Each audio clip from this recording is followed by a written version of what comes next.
ஆச்சி Royal gulab jamun packs ஒன்று வாங்கினால் ஒன்று இலவசம். விஜய் இதுக்கு பொறுப்பேத்துக்கணும் அப்படிங்கறது நீங்க ஒரு அறிக்கை விட்டுட்டீங்க. நான் சொல்லிட்டேன், குழந்தைங்க வரக்கூடாது, தாய்மார்கள் வரக்கூடாதுன்னு நான் சொல்லிட்டேன். அதுக்கப்புறம் வந்தா அது அவங்களுடைய பிரச்சனை, விஜய் எப்படி பொறுப்பேத்துக்க முடியும் அப்படின்னு சொல்றது ஒரு விதமான எஸ்கேபிசம். அரசியல் காழ்ப்புணர்ச்சியில பழி வாங்கிட்டாங்க. திமுகவின் சதி. நான் கேக்குறேன், திமுக சொல்லிச்சா விஜய பாக்குறதுக்கு எல்லாரும் கிளம்பி அவங்க வீட்டுல இருந்து குழந்தை குட்டிங்களை கூட்டிட்டு வாங்கன்னு திமுக சொல்லிச்சா? அவங்களுக்கு குறைஞ்சபட்சம் ஒரு தண்ணி பாட்டிலும் ஒரு பிஸ்கெட் பேக்கெட் கொடுக்கணும் அப்படிங்கிற கூட அவங்களுக்கு உணர்வு இல்லாம போச்சு. நீங்க யோசிச்சு பாருங்க, கரண்ட கட் பண்ணாங்க, இன்னைக்கு திமுக அரசு மேல குற்றச்சாட்டு சொல்றாங்க. கரண்ட கட் பண்ணாம இருந்ததா, எவனாவது டிரான்ஸ்பார்மர் மேல ஏறி ஏதாவது ஷார்ட் சர்க்யூட் நடந்ததா இன்னைக்கு 41 உயிர் இல்லைங்க, 400க்கும் மேற்பட்ட உயிர்கள் பலியாயிருக்கும். Travancore Sindoor, it's your key to luxurious living at Saligramam. எங்க போனாரு உங்க விஜய்? உங்க விஜய் நான் வரேன், உங்க விஜய் நான் வரேன் அப்படின்னு பாட்டு பாட தெரியுது இல்ல, பஞ்ச் டைலாக் பேச தெரியுது இல்ல. பிரச்சனை வந்தோட எங்க சார் ஓடி போயிட்டாரு அவரு? இதுல ஒரு கேள்வி வேற கேக்குறீங்க, செந்தில் பாலாஜி எப்படி வந்தாரு? அதுக்குள்ள எப்படி செந்தில் பாலாஜி? அவர் அந்த ஏரியால இருக்கிறவங்க, அந்த தொகுதியில இருக்கக்கூடிய எம்எல்ஏ, அவர் எக்ஸ் அமைச்சர், வர வேண்டியது அவருடைய டியூட்டி, அவருடைய கடமை, அதை அவர் செஞ்சிருக்காரு. அண்ணாமலை போன்றவர்கள் கொஞ்சம் கூட ரெஸ்பான்சிபிலிட்டி இல்லாம பேசுறாங்க. விஜய் லேட்டா வந்ததுல எந்த தவறும் இல்ல, காவல்துறை கட்டுப்படுத்த தவறியது. இது ஒரு பொறுப்பான அரசியல் தலைவர் பேசுற பேச்சா? நீங்க ஒரு எக்ஸ் காவல்துறை அதிகாரி இல்லையா?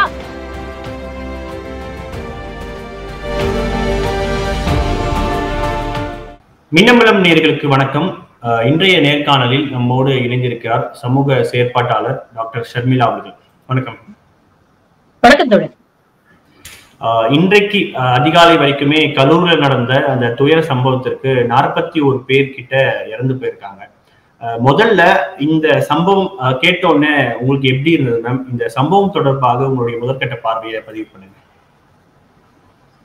ரொம்ப வருத்தமா இருந்தது தோழர். ஏன்னா இத எக்ஸ்பெக்ட் பண்ணோம். நாம ஒவ்வொரு தடவை விக்கிரவாண்டியில நடக்கக்கூடிய அந்த முதல் மாநாடுல ஆரம்பிச்சு இந்த கட்டுக்கடங்காத ரசிகர் கூட்டம் வருது, அவங்கள நெறிமுறைப்படுத்த இவங்க தவறுறாங்க.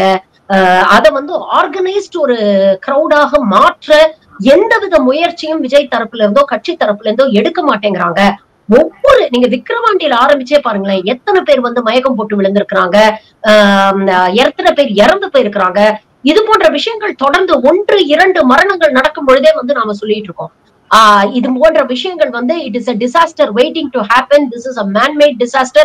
இது இந்த கூட்டத்துல இல்லைனாலும் அடுத்த கூட்டத்துல இது நடக்கும் நடக்கும் நடக்கும் அப்படின்னு தொடர்ந்து நாம எச்சரிக்கை பண்ணிட்டு இருக்கோம். அதெல்லாம் பேசும் பொழுது விஜய் மேல இருக்கக்கூடிய காழ்ப்புணர்ச்சியில பேசுறாங்க.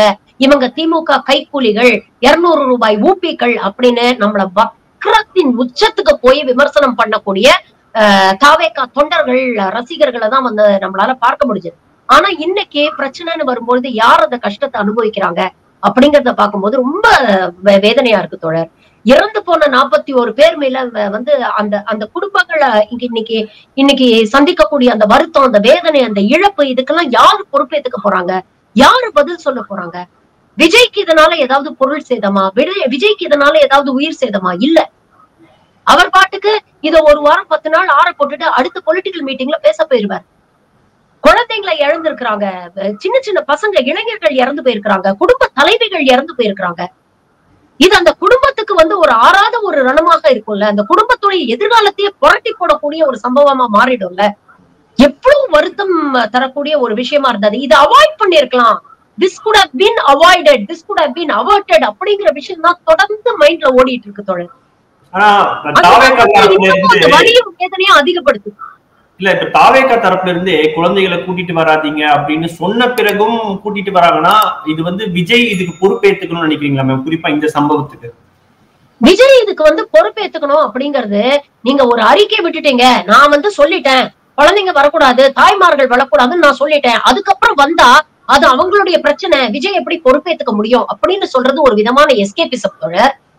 உங்களுக்கு தெரியாதா? நீங்க எதுக்கு சனிக்கிழமை நீங்க எதுக்கு கூட்டம் வைக்கிறீங்க? நீங்க தானே ஒரு மேடையில பேசுறீங்க. சனிக்கிழமை கூட்டம் வச்சாதான் உங்களுக்கு எல்லாம் வந்து வேலை இருக்காது, நீங்க எல்லாம் லீவ்ல இருப்பீங்க, நீங்க எல்லாம் வீட்டுல இருப்பீங்க. அப்ப உங்களுடைய நோக்கம் என்ன? சனிக்கிழமை கூட்டம் வச்சாதான் உங்களுடைய ரசிகர்கள் வருவாங்க. உங்களுடைய ரசிகர் பேஸ் யாருன்னு உங்களுக்கு தெரியாதா? சின்ன குழந்தைகள்ல ஆரம்பிச்சு வயசானவங்க வரைக்கும் உங்களுக்கு ரசிகரா இருக்கிறாங்க அப்படிங்கிறது உங்களுக்கு தெரியாதா? அப்ப நீங்க என்னதான் வந்து ஒரு அறிக்கை, அந்த அறிக்கையிலையும் நீங்க பாத்தீங்கன்னா நேரடியா விஜய் சொன்ன அறிக்கை இல்ல, கட்சி தரப்புல இருந்து புஷி ஆனந்தோ யாரோ சைன் பண்ணி ஒரு அறிக்கை வெளியிட்டு இருக்காங்க. நான் கேட்கிறேன், இவ்வளவு தூரம் ட்விட்டர் அரசியல் பண்றீங்களே, ஒரு காணொளி விஜய் வந்து வெளியிட்டா என்ன குறைஞ்சு போயிட போறாரு? உங்க விஜய் நான் வரேன் அப்படின்னு ப்ரொமோஸ் போட தெரிஞ்ச உங்களுக்கு விஜய் நேரடியாக பதிவு செய்து ஒரு காணொளி போடலாம்ல. தயவு செஞ்சு தாய்மார்கள், இத வந்து நான் ஒரு கட்டளையாவே சொல்றேன், நீங்க என் ரசிகர்கள் அப்படிங்கறத நான் மதிச்சு நான் சொல்றேன். அப்ப என் வார்த்தைக்கு மதிப்பு கொடுத்து தயவு செஞ்சு தாய்மார்கள் குழந்தைகள் எல்லாம் வராதீங்க அப்படின்னு விஜய் சொல்லியிருந்தா அதற்கான இம்பாக்ட் வேற மாதிரியா இருந்திருக்கும்ல தோழர். அப்ப நீங்க வந்து எல்லாத்தையும் தூக்கி கிடைக்கிறவங்க மேல எல்லாம் பழி போட்டுட்டு அதே மேடையில அவர் வந்து காவல்துறையை பாராட்டுறாரு. இந்த பைபாஸ்ல இருந்து 800 அடி, அந்த 800 அடி நான் வர்றதுக்கு காவல்துறை இல்லைன்னா என்னால வந்திருக்க முடியாது, உங்களை சந்திச்சு பேச முடியாது அப்படின்னு காவல்துறைக்கு பாராட்டு சொல்லிட்டு தான் அவர் வந்து பேச்சையே ஆரம்பிக்கிறாரு. இன்னைக்கு அதே காவல்துறை மேல இவங்க வந்து குற்றச்சாட்டு சொல்றாங்க. தெரிஞ்சு காவல்துறை சதி பண்ணிடுச்சு, அரசியல் காழ்ப்புணர்ச்சியில பழி வாங்கிட்டாங்க, திமுகவின் சதி. நான் கேக்குறேன், திமுக சொல்லிச்சா விஜய பாக்குறதுக்கு எல்லாரும் கிளம்பி அவங்க வீட்டுல இருந்து குழந்தை குட்டிங்களை கூட்டிட்டு வாங்கன்னு திமுக சொல்லிச்சா? சனிக்கிழமை கூட்டம் நடத்துங்கன்னு திமுக சொல்லிச்சா? 8:45 வர வேண்டிய கூட்டத்துக்கு 3 மணிக்கு போங்க அப்படின்னு திமுக சொல்லிச்சா? உங்க ரசிகர்கள் இந்த மாதிரி காலையில இருந்து ப்ரீவியஸ் நைட்ல இருந்து சோறு தண்ணி இல்லாம காத்துக்கிட்டு இருக்காங்களே அப்படிங்கிற விஷயம் உங்க 2ஆம் கட்ட தலைவர்களுக்கு தெரியாதா? அந்த செய்தியை கொண்டு போய் அவங்க விஜய் கிட்ட சேர்த்திருக்க வேண்டாமா? அண்ணன் நேத்து நைட்ல இருந்து வெயிட் பண்றாங்கன்னு, குழந்தை குட்டிங்களோட வந்து நிக்கிறாங்க, சோறு தண்ணி இல்லாம நிக்கிறாங்கன்னு, கொஞ்சம் சீக்கிரம் வாங்க, நேரத்துக்கு வாங்க, 8:45 வருவீங்கன்னு நாம அபிஷியலா நம்மளுடைய ட்விட்டர் பேஜ்ல போட்டிருக்கோன்னு, நம்ம சமூக வலைதளங்கள்ல சொல்லிருக்கோன்னு. 8:45 நாமக்கலுக்கு வருவீங்க, 12 மணிக்கு கரூருக்கு வருவீங்கன்னு சொல்லிருக்கோன்னு. அட்லீஸ்ட் ஒரு 1 மணி நேரம் இந்த பக்கம் அந்த பக்கம் இருந்தாலும் பரவாயில்ல, 8 மணி நேரமாங்க. சரி, 8 மணி நேரமா உங்க ரசிகர்கள் அங்க காத்துக்கிட்டு இருக்காங்க அப்படிங்கிற விஷயம் உங்களுக்கு தெரியாதா? அத்தனை சேனல்ல வந்து தொடர்ந்து லைவ் போடுறான்ல, அதெல்லாம் நீங்க பஸ்ல உட்கார்ந்து ஹாயா பாத்துக்கிட்டு தானே வரீங்க.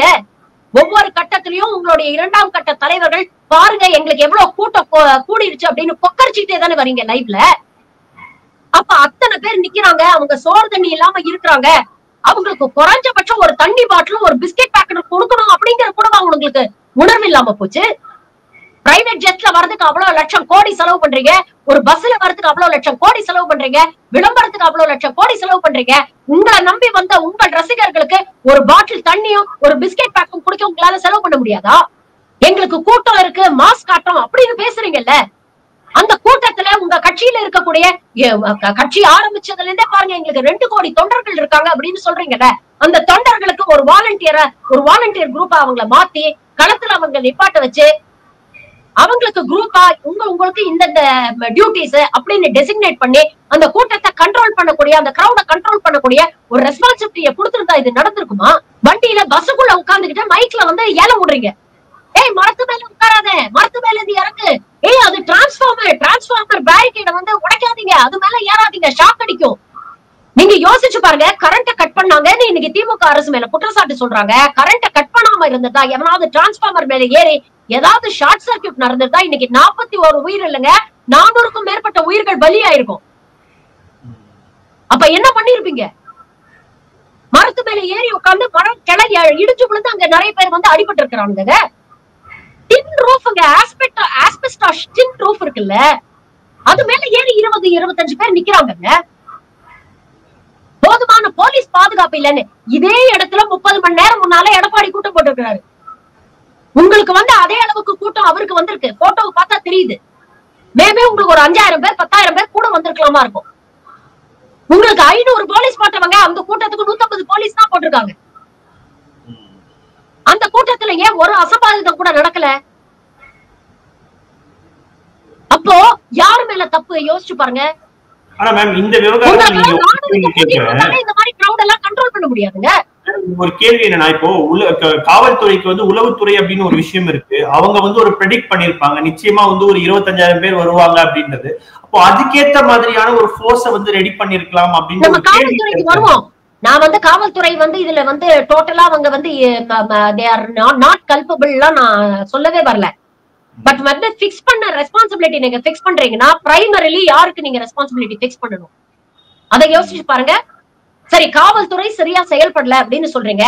ஆரம்பத்துல இருந்து விஜய் தரப்பினர், தாவேகா தரப்பினர் என்ன நரேட்டிவ கிரியேட் பண்ண முயற்சி பண்றாங்க?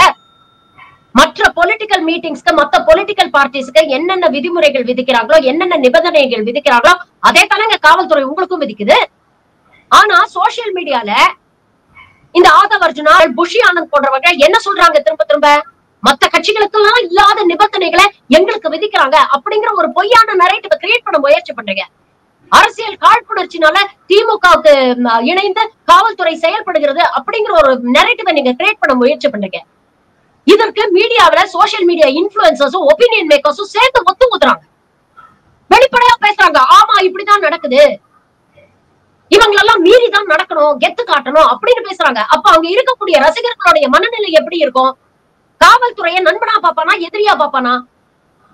அப்ப நீ என்னடா சொல்றது, நான் என்னதான் கேட்கறது, நீ என்ன நிபந்தனை போடுறது, நான் அதை மதிக்க மாட்டேன் அப்படின்னு தானே அவனுடைய நடவடிக்கை இருக்கு.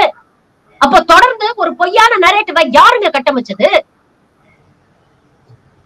காவல்துறைக்கு வருவோம். உங்களுக்கு தெரியுதுங்க, 8 மணிக்கு வர வேண்டியவர் 3 மணிக்கு வராரு, நாமக்கல்ல முடிச்சுட்டு கரூருக்கு நகர்றாரு, அவர் பின்னாலே இன்னொரு ஒரு 5000 பேர் வராங்க. அப்ப நீங்க முன்னெச்சரிக்கையா இருந்திருக்க வேண்டாமா? அவனுங்களுக்கு தான் அறிவு இல்ல.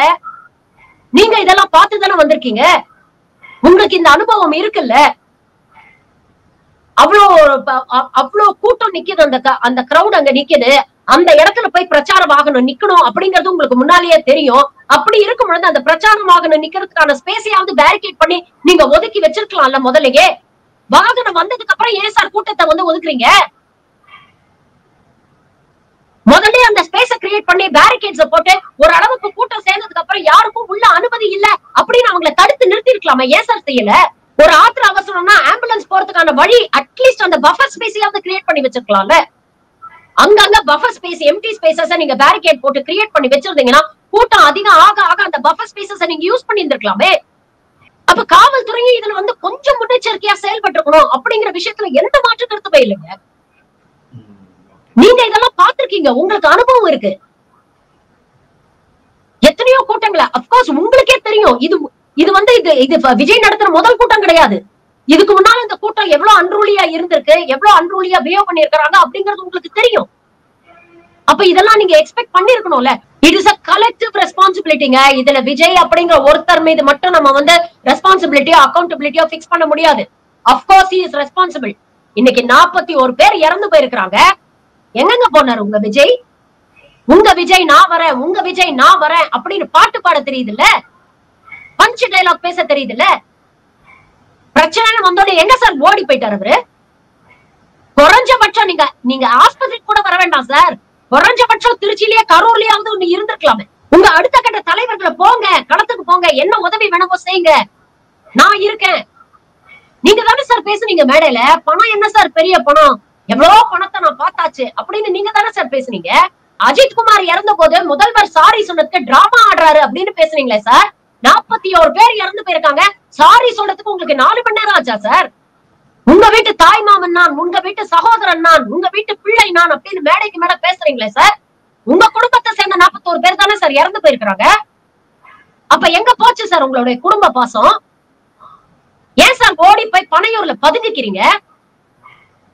சென்னை ஏர்போர்ட்ல இறங்கி உங்களுக்கு தெரியும், இங்க இருந்து போகும்போதே பத்திரிகையாளர்கள் கேள்வி கேட்கறாங்க, 30 பேர் இறந்து போயிட்டாங்கன்னு. பதில் சொல்லாம ஓடி போய் பிளைட்ல ஏறி பூத்துக்கிறீங்க பிளைட்டுக்குள்ள. அடுத்த 1 மணி நேரத்துல என் மனம் கனத்திருக்கு, நிலை குலைந்து போயிட்டேன் அப்படின்னு நீங்க பதிவு போட்டீங்கன்னா முட்டாளா நாங்கெல்லாம் நம்புறதுக்கு? அப்படிப்பட்ட ஒரு தலைவனுக்கு முட்டு கொடுத்துக்கிட்டு வி ஸ்டாண்ட் வித் விஜய் அப்படின்னு ஒரு தற்கொலை கூட்டம் போஸ்ட் போட்டுட்டு இருக்குங்க.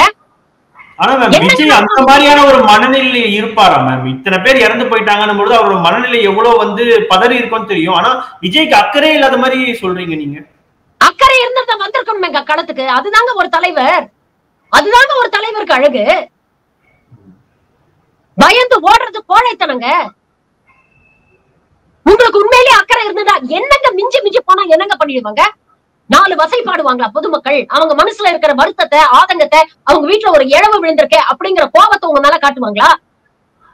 அந்த கோபத்தை எதிர்கொள்ள கூட உங்களுக்கு தைரியம் இல்லையா, திராணி இல்லையான்னு கேக்குறேன். இப்படிதான் எல்லாரும் ஓடி ஒளியுறாங்களா? வீடியோ புட்டேஜ் வந்து சாட்சி இருக்குங்க. பாட்டிலுக்கு 10 ரூபாய், பாட்டிலுக்கு 10 ரூபான்னு கானா பாட்டிகள் டான்ஸ் ஆடிட்டு இருக்காங்க மேலையில. நீங்க பாட்டு பாடுற அதே நேரத்துல இங்க கொத்து கொத்தா செத்து விழுத்துக்கிட்டு இருக்காங்க. நீங்க யாரை எள்ளி நகையாடுனீங்களோ அவங்க தானே இன்னைக்கு களத்துல நிக்கிறாங்க. இதுல ஒரு கேள்வி வேற கேக்குறீங்க, செந்தில் பாலாஜி எப்படி வந்தாரு? அதுக்குள்ள எப்படி செந்தில் பாலாஜி? அவர் அந்த ஏரியால இருக்கிறவங்க, அந்த தொகுதியில் இருக்கக்கூடிய எம்எல்ஏ, அவர் எக்ஸ் அமைச்சர். வர வேண்டியது அவருடைய டியூட்டி, அவருடைய கடமை, அதை அவர் செஞ்சிருக்காரு. மத்தவங்கள மாதிரி டிவியில பார்த்து நான் தெரிஞ்சுக்கிட்டேன் அப்படின்னு பேசல முதலமைச்சர். இரவோடு இரவு கரூர்ல போய் நிக்கிறாரு. மற்ற அமைச்சர்கள் போய் களத்துல நிக்கிறாங்க. உங்க கட்சி கூட்டத்துல தானங்க இவ்வளவு பெரிய சம்பவம் நடந்திருக்கு. நீங்க தானங்க போலீஸ வந்து புகழ்ந்து பேசுறீங்க மேடையில. எனக்கு போதுமான பாதுகாப்பு கொடுத்தாங்க, என்ன சேஃப்டியா பாத்துக்கிட்டாங்க, நீங்க தானங்க பேசுறீங்க. உங்களை சுத்த Y+ பாதுகாப்பு வச்சிருக்கீங்க, அவ்வளவு பவுன்சர் வச்சிருக்கீங்க. உங்க உயிர் மேல உங்களுக்கு அவ்வளவு அக்கறை இருக்குல்ல.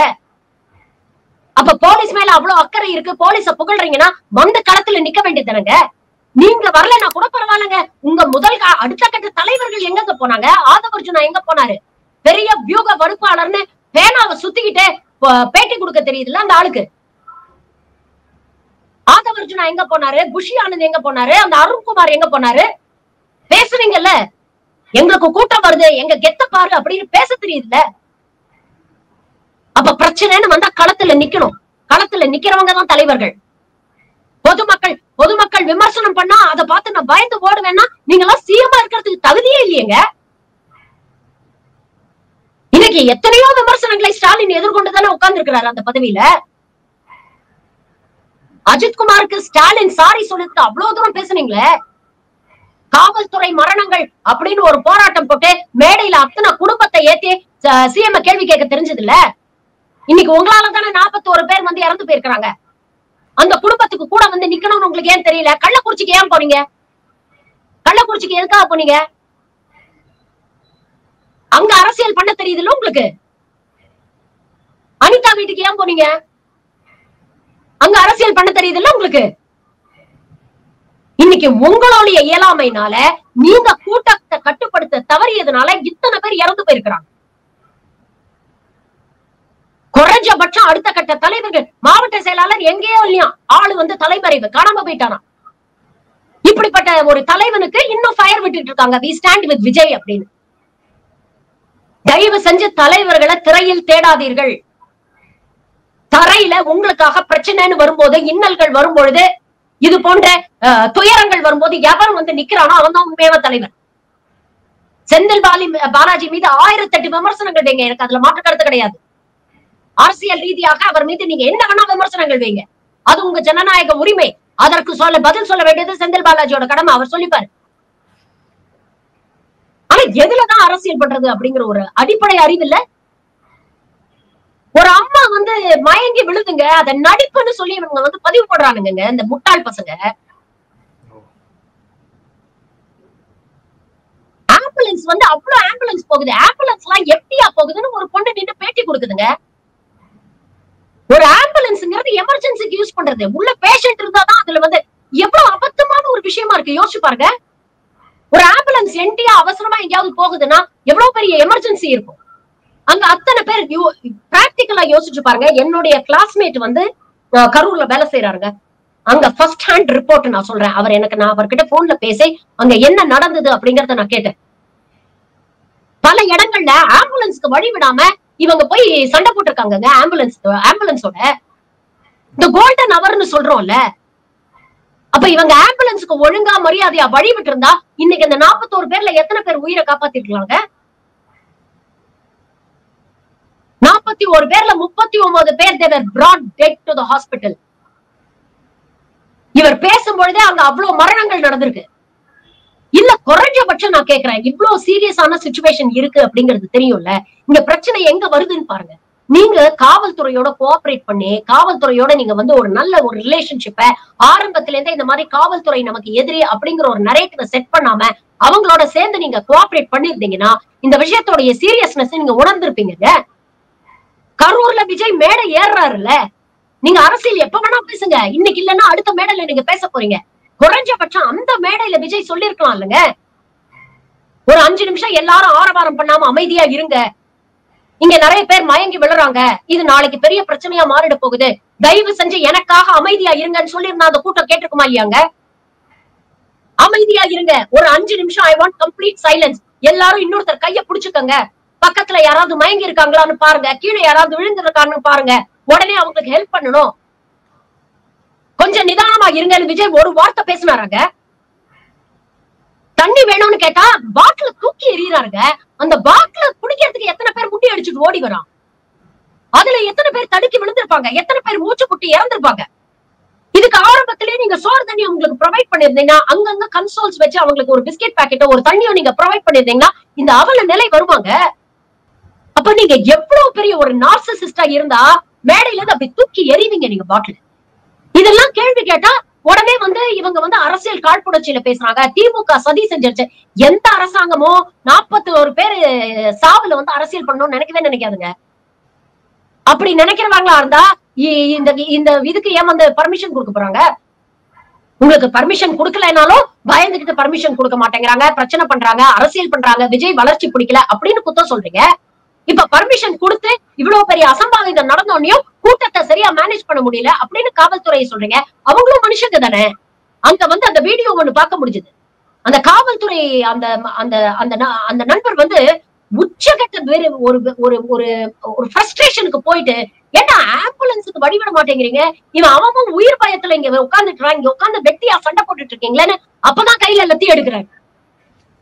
அண்ணாமலை போன்றவர்கள் கொஞ்சம் கூட ரெஸ்பான்சிபிலிட்டி இல்லாம பேசுறாரு. விஜய் லேட்டா வந்ததுல எந்த தவறும் இல்ல, காவல்துறை கட்டுப்படுத்த தவறியது. இது ஒரு பொறுப்பான அரசியல் தலைவர் பேசுற பேச்சா? நீங்க ஒரு எக்ஸ் காவல்துறை அதிகாரி இல்லையா?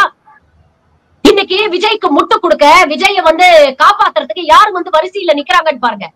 அண்ணாமலை, ரங்கராஜ் பாண்டே போன்ற வகைராக்கள் இன்னைக்கு விஜய்க்கு முட்டு கொடுக்குறாங்க. இதைத்தானுங்க ஆரம்பத்துல இருந்தே சொல்லிட்டு இருக்கோம். ஒரு மாப் மென்டாலிட்டி எப்படி நார்த்ல கண்மூடித்தனமான போடி பக்தர்கள் அப்படின்னு சிந்திக்கும் திறனை சாகடிச்சு ஒரு கூட்டத்தை ஏற்படுத்தி வச்சிருக்காங்களோ அதே மாதிரி ஒரு மாவை இங்க கிரியேட் பண்றாங்க. ஒரு கல்ட் பாலிடிக்ஸ கொண்டு வராங்க. This is not Tamil Nadu political fabric. தயவு செஞ்சு புரிஞ்சுக்கோங்க. தமிழ்நாடு அரசியல் களம் என்னைக்குமே அப்படி இருந்தது இல்ல. இங்க இருக்கக்கூடிய இரு பெரும் திராவிட கட்சிகள் சிந்திக்கக்கூடிய ஒரு அடுத்த தலைமுறையை உருவாக்கணும் அப்படின்னு தான் முயற்சி பண்ணிருக்கிறாங்க.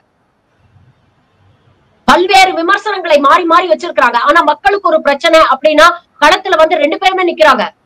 பத்திரிகையாளர் கோடீஸ்வரன் உங்களுடைய சேனல்ல தான் நினைக்கிறேன் ஒரு நேர்காணல்ல ஒரு போட்டோ காமிச்சாரு. அதிமுக காரங்க, திமுக காரங்க எல்லாரும் வந்து நிக்கிறாங்க களத்துல. அவன் கட்சி வேறுபாடெல்லாம் பார்க்கல, அங்க இருக்கக்கூடிய அவனுடைய மக்களுடைய நலன் தான் முக்கியம் அப்படின்னு தானே களத்துல வந்து நிக்கிறாங்க. அப்படிப்பட்ட ஒரு தமிழ்நாடு பாலிடிக்ஸ் தான் நம்ம இவ்வளவு வருஷமா பாத்துட்டு இருக்கோம். இன்னைக்கு அந்த பாலிடிக்ஸே மாத்தி ஒரு சங்கி டைப் ஆஃப் பாலிடிக்ஸ் இங்க கொண்டு வர முயற்சி பண்றாங்க விஜய் மூலமா. ஆனா மேம், இப்போ விஜய் அவர்களை பொறுத்த வரைக்கும் பெரியார படிங்க அப்படின்லாம் வந்து சொல்லியிருந்தாரு. சமீபத்துல பெரியாரோட பிறந்த நாள்ல கூட பெரியார் திடல்ல வந்து எல்லாரும் மாலை போடுறது இந்த மாதிரி எல்லாம் பண்ணிருக்காங்க. ஆனா அந்த கூட்டத்தை வந்து நீங்க பிஜேபி, RSS அந்த மாதிரி கம்பேர் பண்ண வேண்டிய சூழ்நிலை. உண்மையிலேயே அவர் பெரியார பத்தி உணர்ந்து பெரியார வந்து ஒரு கொள்கை தலைவரா உள்வாங்கி இருந்தாருன்னா முதல்ல நேரத்துக்கு வந்திருப்பாருங்க அவரு. பெரியார் இப்படிதான் லேட்டா வந்தாரா கூட்டத்துக்கு? ஐயோ என் மக்கள் சோறு தண்ணி இல்லாம காத்துக்கிட்டு இருப்பாங்க அப்படின்னு முன்னால வந்திருந்த வரலாறு இருக்கே தவிர என்னைக்குமே 8 மணி நேரம் மக்களை காக்க வச்ச வரலாறு கிடையாதுங்க பெரியாருடைய வரலாறு. அம்பேத்கருடைய வரலாறு அப்படியா? சரி, நீங்க 8 மணி நேரம் உங்க ரசிகர்களை காக்க வைக்கிறீங்களே, அப்போ அவங்களை என்கேஜ் பண்றதுக்கான ஏதாவது ஒரு முயற்சி அந்த கட்சி எடுத்திருக்காங்க? சும்மா விஜய் பாடுற பாட்டை போட்டு விட்டுட்டு அவங்கள டான்ஸ் ஆட விட்டுட்டு அந்த வெயில்ல டான்ஸ் ஆடி அவன் தொண்டை தண்ணி வத்தி போய் அவன் எனர்ஜியை இழந்து ஒரு 8 மணி நேரம் ஒரு கிரௌடு வெயிட் பண்ணுது ஒரு தலைவரை பாக்குறதுக்காக அப்படின்னா அடுத்த கட்ட தலைவர்களாவது அங்க வந்து உங்க கட்சியோடைய கொள்கைகள் என்ன, இந்த அரசாங்கம் செய்யக்கூடிய அரசியல் என்ன, திமுக கொடுத்த இந்த வாக்குறுதிகளை வந்து நிறைவேற்றிடுச்சா இல்லையா அப்படின்னு அங்க இருக்கக்கூடிய அந்த கிரௌடு கிட்ட கொஞ்சமாவது அரசியல் பேசிருக்கலாம்ல. மத்த அரசியல் மாநாடுகள்லாம் நம்ம பாக்குறோம் தானே. திமுக அதிமுக விசிக நடத்துற மாநாடு எல்லாம் பாக்குறோம்ல, தேசம் காப்போம் மாநாடுக்கு 20 லட்சம் பேர் வந்தாங்க. எல்லாரும் இதே மாதிரி இளைஞர்கள் தான். எப்படி டாக்டர் திருமாவளவனால அதை ஒருங்கிணைக்க முடிஞ்சது? ஏன்னா அடுத்த கட்ட தலைவர்களை அரசியல் படுத்தி வச்சிருக்காங்க. ஒரு ஷானவாஸ் மேடையில நின்னு பேசினா அந்த கூட்டம் கேட்கும். ஒரு எஸ் பாலாஜி மேடையில நின்னு பேசினா அந்த கூட்டம் கேட்கும். ஒரு சிந்தனை செல்வன் பேசினா அந்த கூட்டம் கேட்கும். இங்க என்ன கட்டுப்பாடு இருக்கு? மாவட்ட செயலாளர் யாரு அப்படிங்கறத கட்சியில இருக்க விஜய்க்கே தெரியுமான்னு தெரியல. அப்ப கட்சியில இருக்கிறவங்க எப்படி தெரியும்? அப்ப ஒரு மாவட்ட செயலாளர் சொன்னா அந்த ரசிகன் எந்த அளவுக்கு அதுக்கு மரியாதை கொடுப்பான், இல்ல இம்பார்ட்டன்ஸ் கொடுப்பான்? 10,000 பேர் வருவாங்க, நீங்க தானே கொடுத்து பர்மிஷன் வாங்குறீங்க. அப்ப அதுக்கு மேல கூட்டம் வரும்னா நீங்க தானே போய் போலீஸ் கிட்ட சொல்லிருக்கணும், இல்லங்க 10,000க்கு மேல வருவாங்க, 1 லட்சம் பேர் நாங்க எக்ஸ்பெக்ட் பண்றோம், அப்ப இந்த இடம் எங்களுக்கு பத்தாது, வேற இடம் கொடுங்க அப்படின்னு நீங்க கேட்டிருக்கலாம். இல்லன்னா ரத்து பண்ண வேண்டியது தானே. இப்ப ரத்து பண்றீங்கல்ல. முதல்ல கரூருக்கு வர வேண்டிய தேவை என்னங்க இருந்துச்சு? உங்களுடைய ஒரிஜினல் அஜெண்டா படி கரூர் இல்லையங்க. உங்களுடைய அஜெண்டால கரூர் இல்லல்ல. ஏன் கரூருக்கு வந்தீங்க? ஏன்னா கரூர்ல இவங்க முப்பெரும் விழா நடத்துறாங்க. இத பத்தி விஜய மேடையில நக்கல் அடிச்சு பேசுறாரு. 30 பேர் விழாவா இல்ல முப்பெரும் விழாவா அப்படின்னு. அப்போ உங்களுடைய நோக்கம் என்ன?